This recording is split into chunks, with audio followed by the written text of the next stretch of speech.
Ya, yang dengan menyebutkan slogan kita SMA Negeri 1 STM Hilir, Sekolah Penggerak, Bergerak. Ya, Berjumpa lagi di podcast SMA Negeri 1 STM Hilir. Untuk episode kali ini, kita akan mendatangkan salah satu guru SMA Negeri 1 STM Hilir. Untuk itu, mari kita berkenalan dengan guru tersebut. Silakan Bu, berkenalan ke depan kamera kita sambil say hi sama penonton kita. Oke, hai. Perkenalkan, nama saya Dewi Santi Hotnasari Nababan, SPD. Saya merupakan guru biologi di SMA Negeri 1 STM Hilir. Ada lagi Pak? Ada Selain lagi? guru, apa lagi itu Bu? Ya, selain guru ya ada tugas tambahan dari kepala sekolah, merupakan wakil kepala sekolah bidang kurikulum di sini.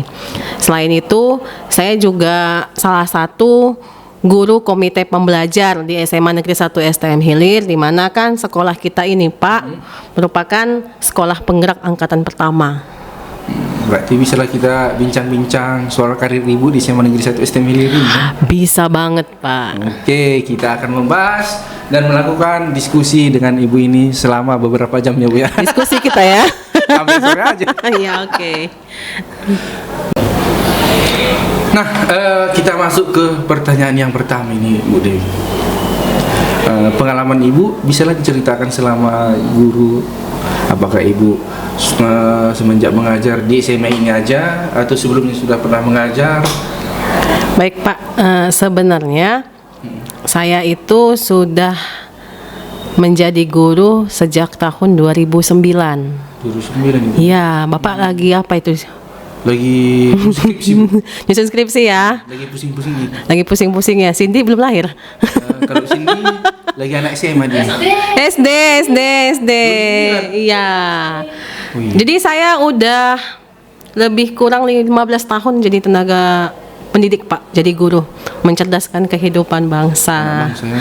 Iya, wajah saya masih muda kan Pak, pengalaman saya udah lumayan banyak lah. Kalau di sekolah ini lah lumayan lah, karena kan di sini guru-gurunya masih imut-imut semua, masih generasi Y dan generasi Z sih. Y-nya sedikit, kayaknya rata-rata mas udah Z, generasi Z semua ini.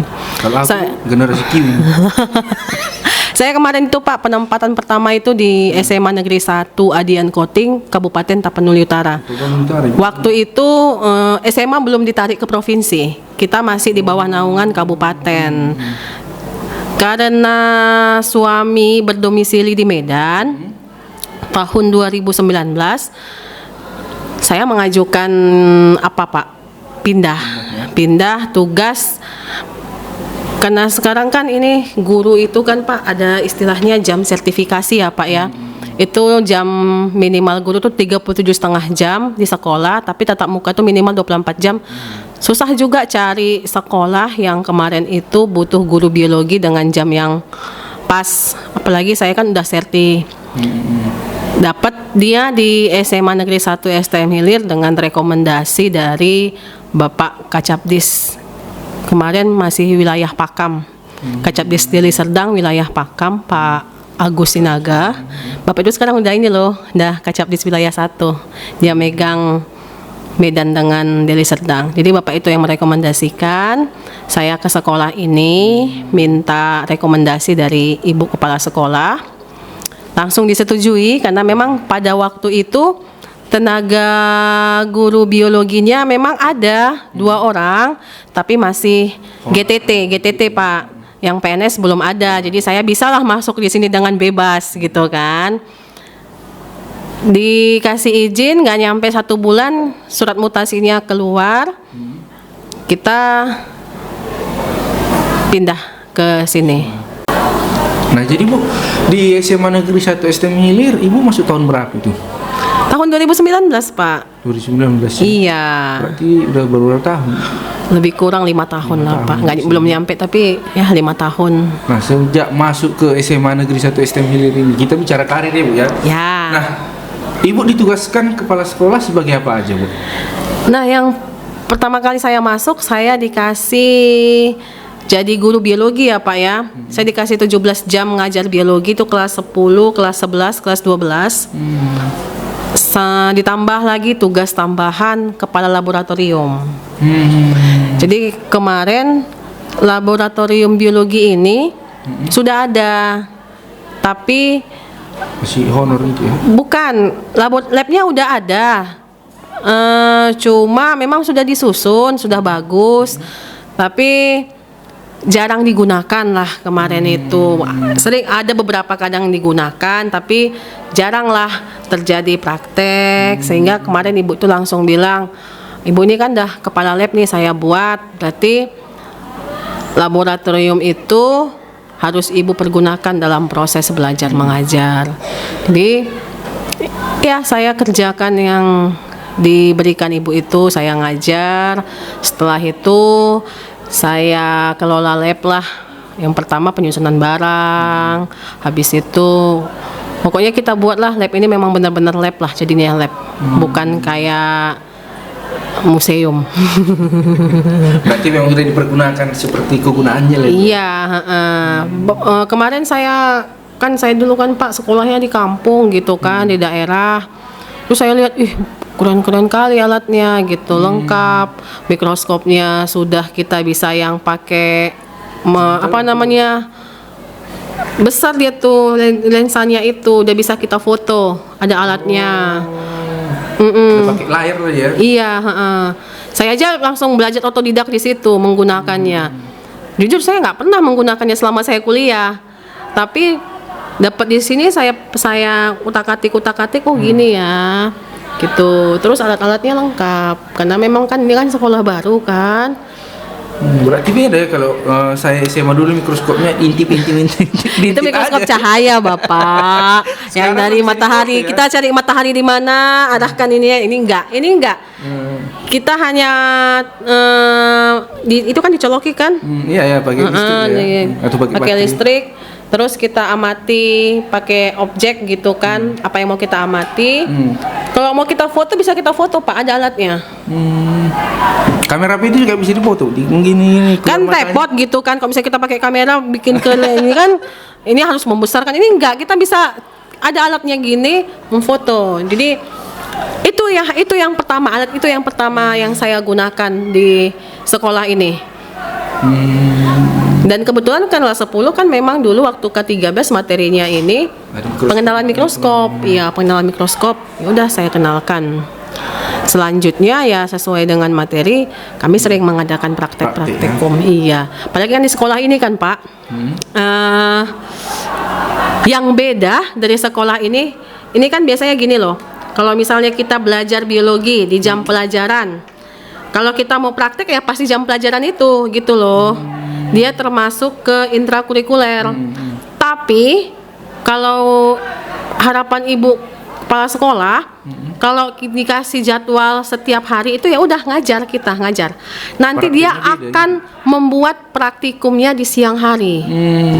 Ya kalau ada praktek, pelajaran nggak terganggu. Jadi kita fokus ke praktikumnya saja. Ada itu sekali seminggu itu jadwal untuk biologi itu kita praktik. Ya. Iya, sekali seminggu atau sekali 2 minggu tergantung materi kita perlu nggak masuk lab. Begitu Pak. Nah, waktu melakukan praktek ini kan lebih bagus sebenarnya dipisah ya Bu, yang daripada digabungkan sama mata pelajaran dengan waktu yang beberapa jam. Iya, karena kan gini, ini kan lab kita ini kan letaknya paling ujung. Dari atas ke bawah itu lebih kurang 1 kilometer loh jalannya Pak. Kalau misalnya saya dapat yang kelas 11 pindah ke sini aja makan waktu 10 menit jalan kakinya. Belum kan. Lagi ada yang singgah-singgah. Belum lagi buka ini meletakkan buku, pakai baju praktikum, menyiapkan alat dan bahan. Belum lagi saya harus tarik napas dulu kan Pak. Maklum lah Pak, body. Iya, jalan yang sini kan agak jauh. Sampai sini. Gini. Jadi kalau misalnya di luar jam, ya kita kebetulan di sekolah ini juga ada ininya loh Pak, pengelola labnya. Jadi kita udah koordinir dengan Umi. Pengelola- oh, Nggak iya. apa-apa kan Umi? Umi Masita. Iya. Oh, yang biasanya di lab itu ya. Iya, tetangga bapak. Tetangga.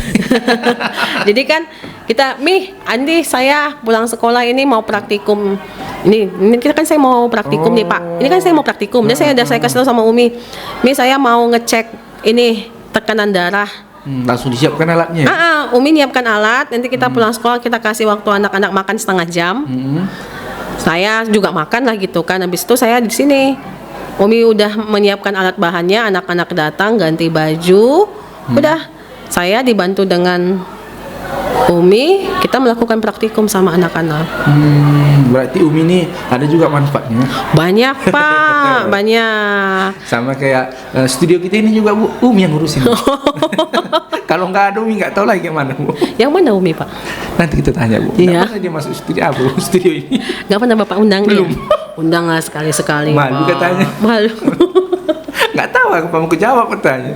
Walah, nanti saya bilang ya Pak ya. Bilang ya.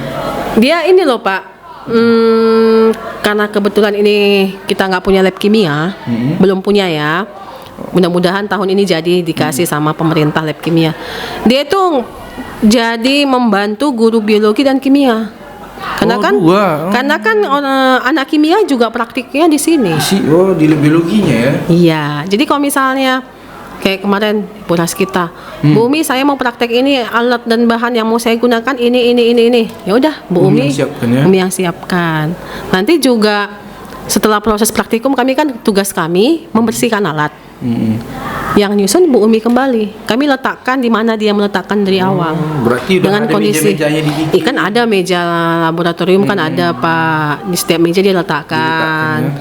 Waktu kita sebelum pakai bersih, setelah kita selesai praktikum juga bersih. Agak capek juga nih. Ya, iyalah Pak. Kasian juga. Namanya Kita kok jadi gosip ya Bu? Namanya tugas Pak. Nah, lanjut lagi Bu. Setelah Ibu jadi guru biologi, kemudian karir Ibu apa lagi di SMA Negeri 1 STM ini? Nah, tahun 2020 kebetulan kan memang di sekolah kita ini kan sedikit PNS-nya dulu Pak. Cuma 6 orang. Jadi wakil kurikulum dengan wakil kesiswaan. Ini kan Pak Adil kan udah pensiun ya kan tahun ini? Iya. Pak Nongat tahun depan. tahun ini. Maaf salah ya. Tahun lalu Pak Adil, tahun ini Pak Nongat rencana pensiunnya kan. Nah, mungkin saya kan kurang tahu juga apa isi hati Ibu ya.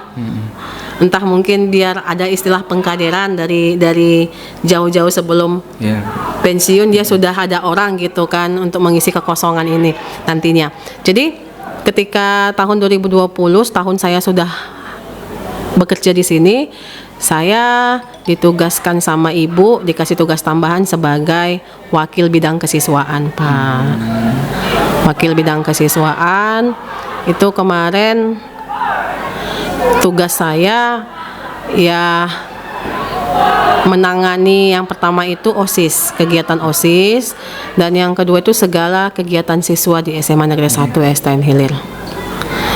Tuh Pak.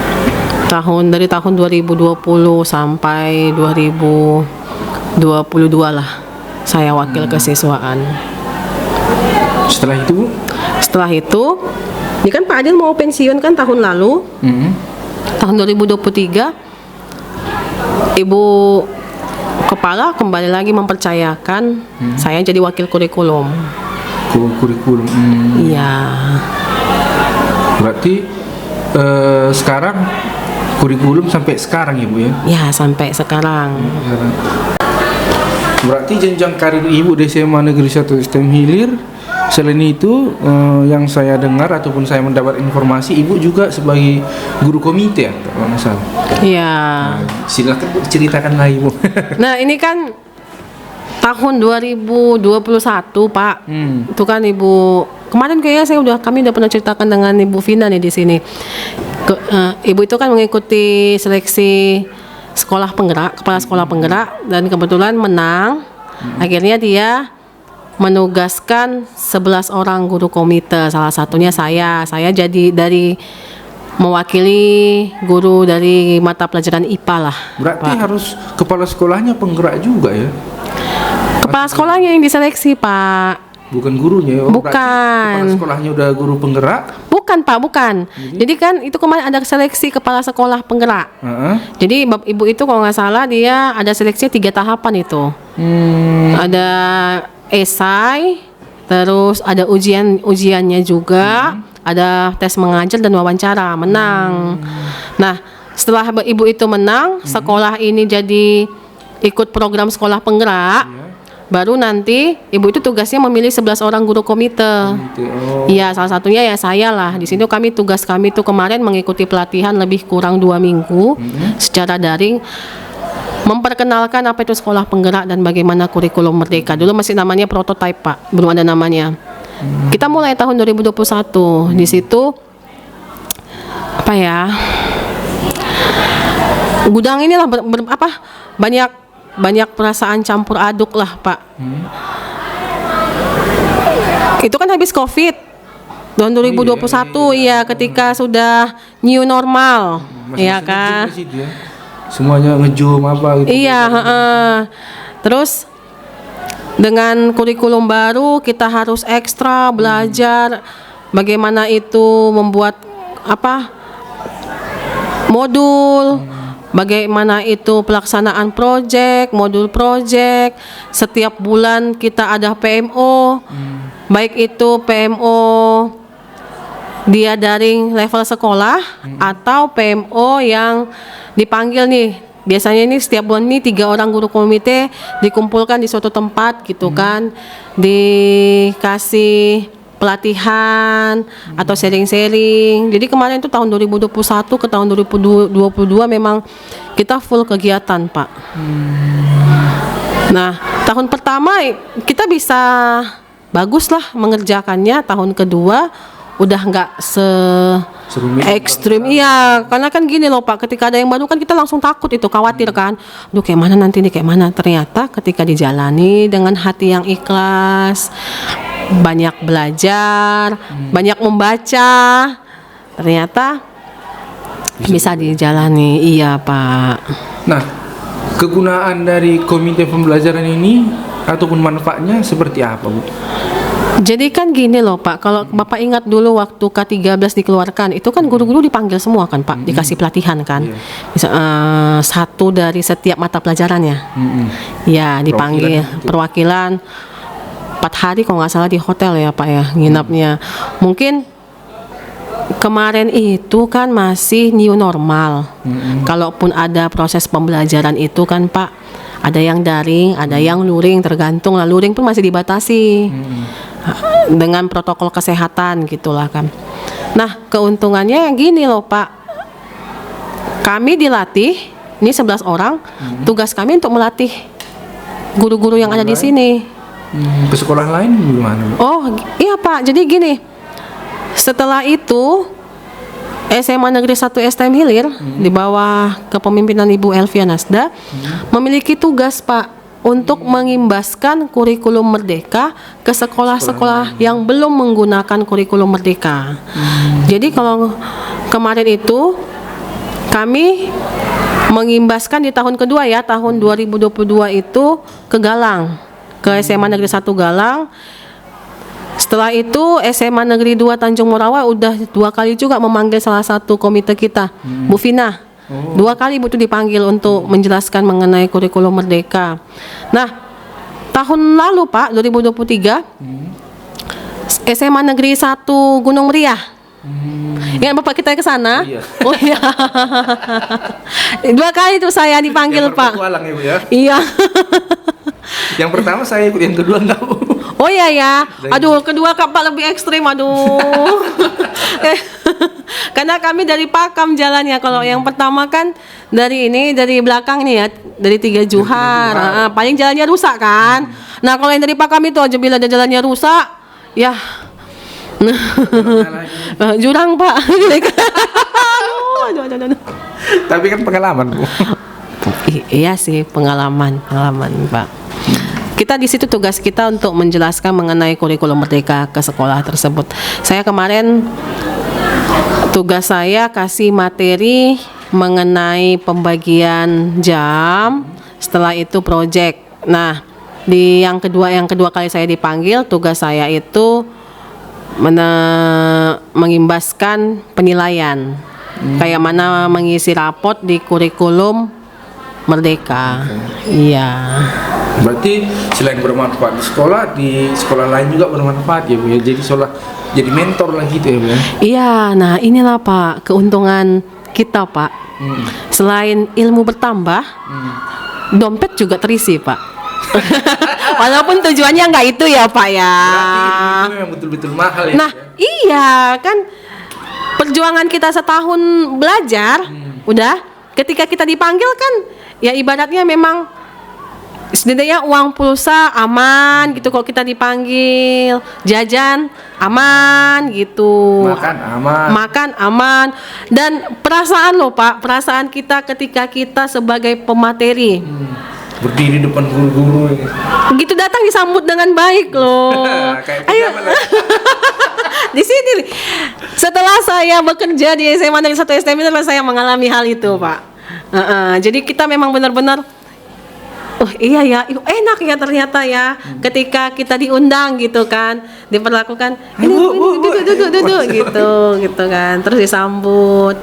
Oh iya, jadi itu memotivasi kita untuk lebih belajar lagi Pak. Lagi, ya? Iya, jadi saya pernah loh Pak berbicara dengan teman saya yang dulu di sekolah yang lama. Bapak itu sekarang jadi kepala sekolah, Pak Suarsa Raja Guguk. Hai Pak. Hai. Nah, dia bilang gini kemarin kami teleponan gitu kan, enggak sering sih, cuma ada kemarin saya nanyakan sesuatu sama bapak itu jawab, terus dia bilang, aku lihat loh Dewi perkembangan karirmu di sana, katanya gitu kan. Aku ketawa gitu kan Pak, bilangnya, untunglah kau pindah ya, katanya. Kurasa kalau kau nggak pindah, nggak jadi apa-apa kau di sini kan. Iya kayaknya aku bilang kayak gitu. Jadi memang sebenarnya Pak, kesempatan itu nggak pernah datang dua kali. Awalnya yaitu Ibu Kepsek ngasih saya kesempatan jadi wakil. Kemarin itu Pak saya mau nolak sekali. Kondisi saya masih baru melahirkan. Ya. Iya. Campur aduk lah semua. Nggak mungkin ini nggak bisa. Ibu itu kan dia tipenya pasti bisa. Bisa nggak bisa ya harus bisa gitu kan. Orang udah yakin, ya udah yakin. Ya udah jatuh bangun ya udah gitu Pak. Terakhir pas saya juga punya anak yang ketiga, udah terbiasa. Udah terbiasa. Aturnya pun sini. Jadi Pak rezeki saya di sekolah ini yang pertama itu karir, yang kedua anak. Anak nambah berapa Bu? 2. Ini anak kedua dan yang ketiga saya ini. Kalau kemarin saya bawa ke rumah temen suami, dia bilang, ini anakmu kembar ya, karena jaraknya nggak jauh. Enggak loh, ini nggak kembar loh, mereka punya jarak loh gitu. Ya rezekinya bagus saya di sini Pak. Berarti rasa campur aduk tadi memang nggak ada ya. Buktinya Ibu bisa punya anak 2. Kalau orang bilang rezeki saya bagus di sini, di tahun kena sini bagus katanya rezeki saya. Mudah-mudahan lah Pak. Makin melonjak terus ya. Amin. Nah, dengar juga ataupun saya mendapatkan informasi Ibu selain komite sekarang sudah jadi guru penggerak ya Bu ya. Cerita lagi kita Bu, masalah guru penggerak ini. Jadi kan Pak sebenarnya waktu guru penggerak angkatan ke-4 atau ke-5 tuh ya dengan Ibu Juwita dan Bu Rina. Kalau Bu Juwita sama Bu Rina angkatan berapa itu Bu Sin? 4 atau 5 ya, lupa saya. Nah di situ kan kami tuh yang menang tuh yang Pak seleksi tahap pertama itu kan 4 orang itu. Saya, Desi, Bu Rina dengan Bu Juwita. Nah jadi kemarin Desi gara-gara ikut PPG dia nggak ikut seleksi kedua, mengundurkan diri. Saya kemarin Pak, karena saya di situ lagi hamil ya Pak ya. Terus kondisinya pindah rumah ketika proses wawancara. Jadi saya telat kemarin nggak ikut wawancara. Jadi ya udahlah nggak usah ikut gitu kan. Dan memang kegiatan komite pembelajar ini kayaknya tuh kemarin itu banyak. Setiap bulan kita harus PMO. Jadi ketika saya melihat guru penggeraknya itu kegiatannya penuh, saya ini terbagi atau enggak ini ya gitu. Masih apa namanya? Bimbang gitu. Untunglah saya kemarin nggak saya ikuti tes wawancara gitu. Kok enggak bisa kayak mana saya ini gitu. Tapi lama kelamaan Pak, kita lihat manfaat dari guru penggerak. Ketemu teman-teman komite pembelajar, kita kan sekali sebulan itu kan Pak PMO. Ada yang beberapa udah jadi guru penggerak gitu kan, bisa kok, sanggup kok gitu kata beberapa teman. Ini yang memotivasi saya untuk jadi ikut yang angkatan 10. Selain itu Pak, tiap angkatan itu selalu ibu kepala sekolah ikut enggak gitu.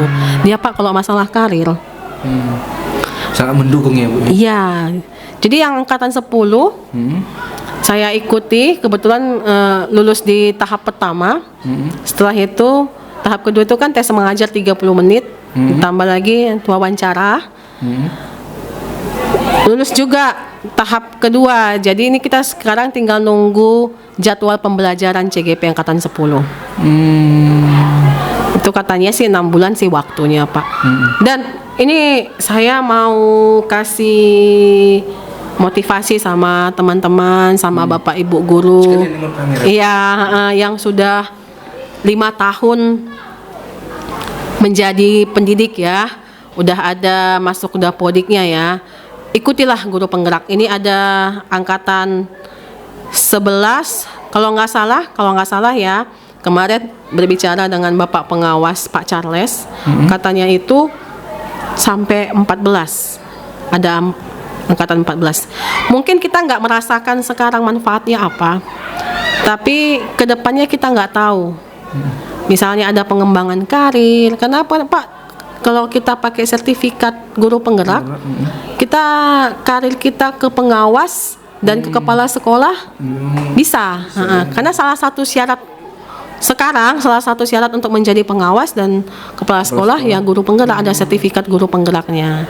Kita nggak tahu tiba-tiba nanti ke depannya ada lagi misalnya supaya sertifikasinya bisa lancar gitu. Iya, ada sertifikat guru penggerak atau ada lagi dibuka, entah bisa nanti kan kalau misalnya jadi ibu kota pindah, dibutuhkan guru-guru Kesana lagi. yang guru penggerak katanya kan. Ibu mau? Saya sini aja lah Pak. Katanya rezeki saya bagus di talun kenas. Sini aja lah saya Pak. Kalau aku mau Bu. Oh iya. Bapak Tanya lah kenapa mau? Kenapa Bapak mau? Kalau diangkat satu keluarga nggak mau. Kalau sendiri kalau. Kalau nggak salah itu loh katanya Pak. Kalau misalnya Bapak ke sana, terus istri Bapak bisa dicarikan ininya, pekerjaannya. Coba-coba aja, tapi jangan lah Pak. Bapak sini aja. Bapak sini aja. Aku sini rezeki. Nanti siapa wali kelas anakku?